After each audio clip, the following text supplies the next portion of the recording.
All right, so hope everybody enjoyed Noah's talk. Now you know what I mean about him knowing 10 times more about the tax code than I do. It's a good friend to have.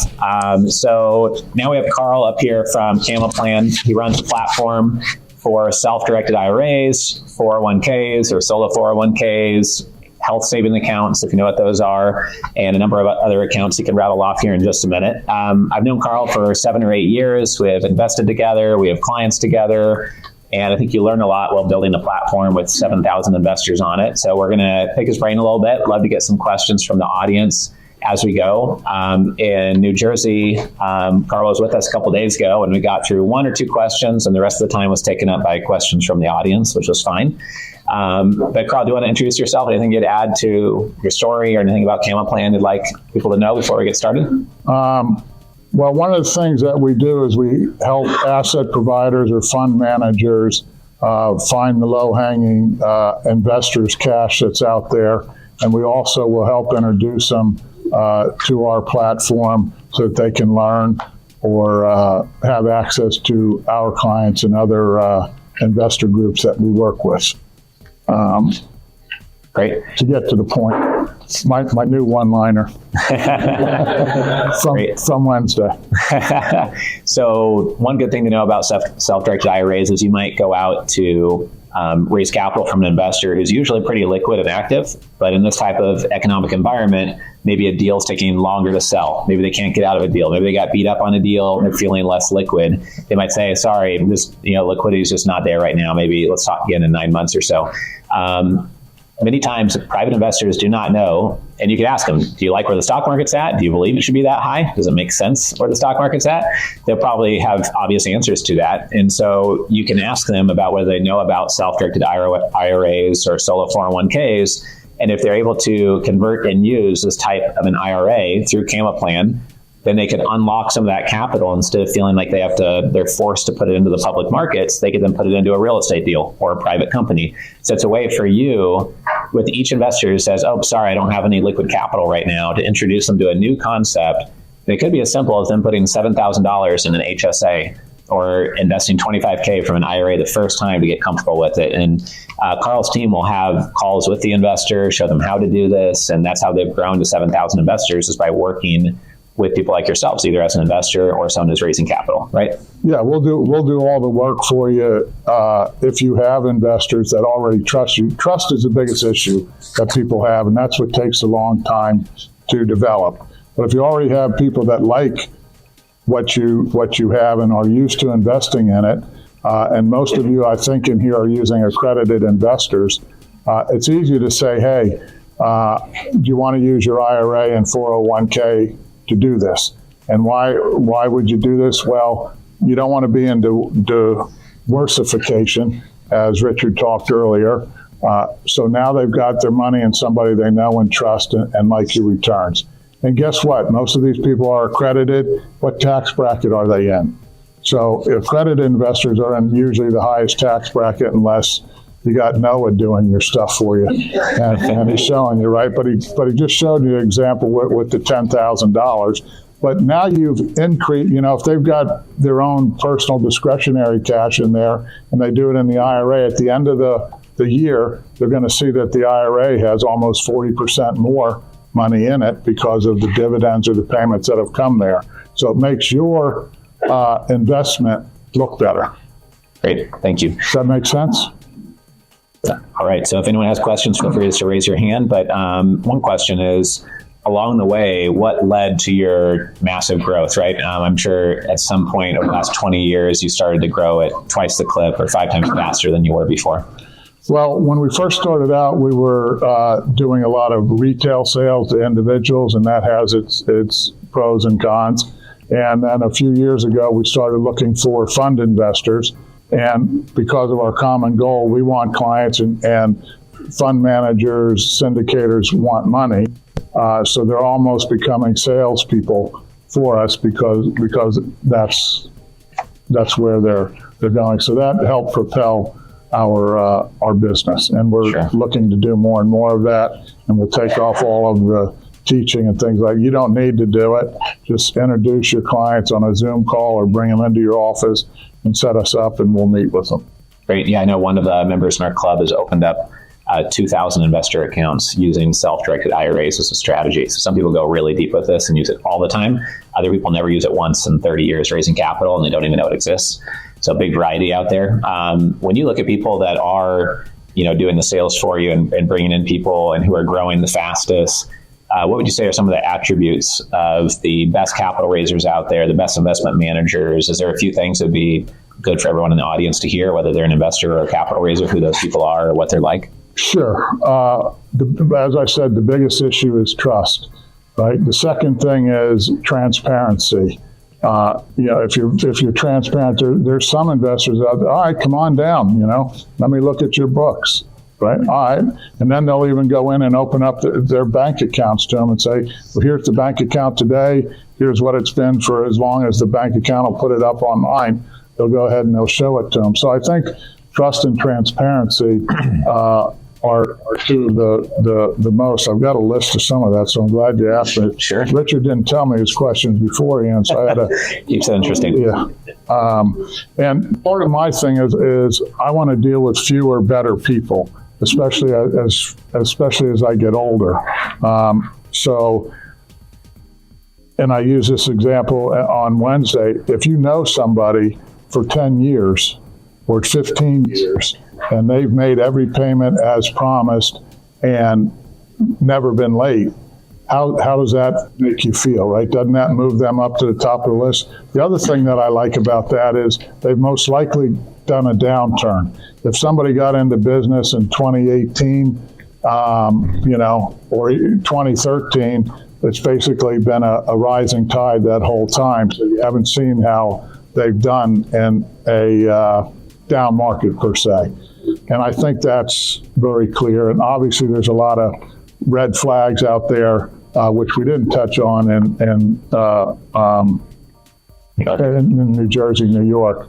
So just be wary of, this is proprietary information. You can't see it. We have this algorithm and it's going to give you 10% plus. And then when they give you a statement, if your statement's going up at the same amount, no matter what the market's doing, I mean, people fall for this, and it's, I call it the Madoff, ideas. Yeah, the biggest scam I see people falling for in the capital raising world, not the investor side, is someone saying like, oh, we could maybe invest $100 million with you or $1 billion, but you need to pay this $100,000 due diligence fee or $50K. Or the one I heard recently was they wanted them to put up $1.2 million for the due diligence to allocate $1 billion to them. And I tell them, like, just run the other direction on those types of things, right? I'm sure there are some legitimate investors that do charge people due diligence fees. I'm sure there are, but I've never met one that does. But I'm sure there are. So it's just something to watch out for. And then on the private investor side, Laura, my head of investor relations, and we talked to about one person a month who says they have a lot of capital they want to allocate. And the red flags start very early. And they say, well, I can't tell you how I made the money. Usually entrepreneurs are somewhat proud and say, oh, I built up my dry cleaners or built up my auto dealerships. And they say, I'm under NDA. I can't even tell you what industry it's in. And I say, oh, well, is it a foreign currency that might revalue soon or something like that? And that's usually what it is. And they got scammed by somebody. And it's usually a foreign investment or foreign currency or foreign island or resort in the middle of nowhere, et cetera. Or drugs. Or drugs. Yeah, maybe that's the real thing. Yeah. So anyways, like in New York, we got through almost none of your questions. You prepared a whole page of notes and we didn't get to talk about any of them. So out of everything you wrote on your notes to share, what's most powerful that I should ask you so we don't skip over your notes again you'd like to share with everybody? I would say that got so many of them, right? The older you get, the less things you want. And so all the diversification people ask me is, and it doesn't really matter how much money. If you've got 10 million, do you want to put 5% into an investment and then have 20 investments, or do you want to put 10% in there so you're diversified properly, or do you want to put it in 5 types of investments?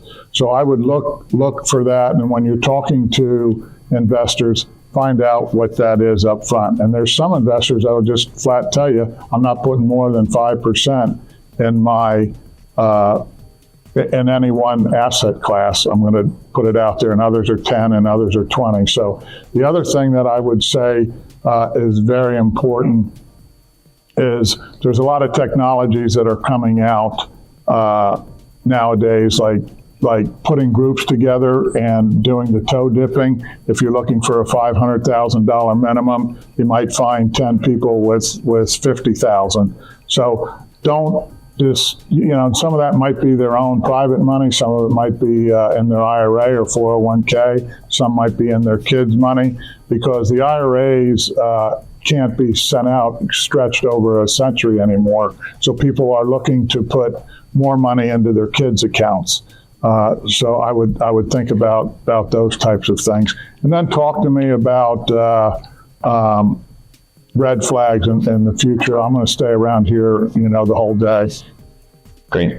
And then, CamaPlan has over $1 billion on the platform. What is getting allocated to right now in real time that you see, wire's going out on this, wire's going out on that? Like what are people closing on right now? And when people are saying it's harder to raise capital now than 2 years ago?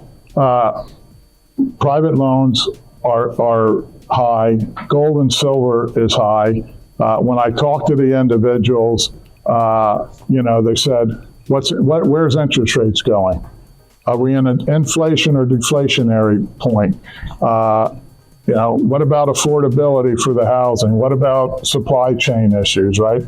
So they're out there and they're holding cash, and they're getting ready to figure out, they're all cleaning their crystal balls. Nobody knows where this economy is going.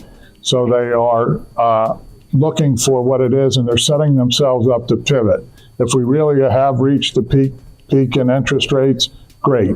If we really reach the peak in inflation and it is going to continue to go down, then I'm going to do this. So they're coming up with a plan, and a lot of it is around real estate and businesses. People are looking to buy businesses that aren't going to be affected by the economic positions that they're in now. And you had a good example with the lawn care or the landscaping companies where they've taken that out. So people are looking for those types of opportunities. Great. Thank you. Yes, George? Carl, I had self-trade areas that actually my credit option that you that would say cost anybody but that those replica apps would. But if you ever enter $1 billion one, maybe the benefit off that would. Absolutely. A lot of people don't know they have to do it, and a lot of the custodians used to not do it. But over the last 20 years, they've been tightening the constraints and regulations, and people like Schwab and Fidelity have almost gone out of the self-directed IRA business because they don't want to be dealing with it. But unrelated business income tax is if you don't use a ROBS like Noah talked to you about, and you just invest in a business, you will pay those taxes. If you buy a piece of real estate and you take debt on it, and then it's not Section 8 or government housing in an IRA, you will pay what's called unrelated debt financed income. I wouldn't worry about it too much, but at least understand what it is. You can call our office, we'll help figure it out with you. And some people do fill them out, but the amount in most cases is very small. Bills. Not a sponsor, we're providing a fee with that facility. It's all what's up. It should be on your K1 and associated with your K1 when you're looking at it. But you're right, a lot of people don't do that, and we'll help them make sure that they do it if they want to put an IRA into that situation. Does that answer your question? You're welcome. We did have another question in New York, same thing. And did I hear you say they eliminated stretch IRAs? Yes. Would they eliminate those? end of 2019. I don't want to date you, but so yeah, it's 5 years now. Yeah. And can you have the stretch IRAs grandfathered in? If it's before that cutoff? if you died before 2019. Right. Yes. Yeah. If that's the case, then you're all right. Yeah. Well, it's like Noah said with the estate tax, right? I'm not really interested in that, and I don't like dying as an exit strategy. No. Yeah. Sure. Right. Oh yeah, it's coming. Right. That's funny. Is there a question here as well? No. Any other questions here? A lot of times we talk about trust and building trust, and we showed a funnel diagram, and at our other masterminds in the past, we've showed how you can create thought leadership to build trust faster.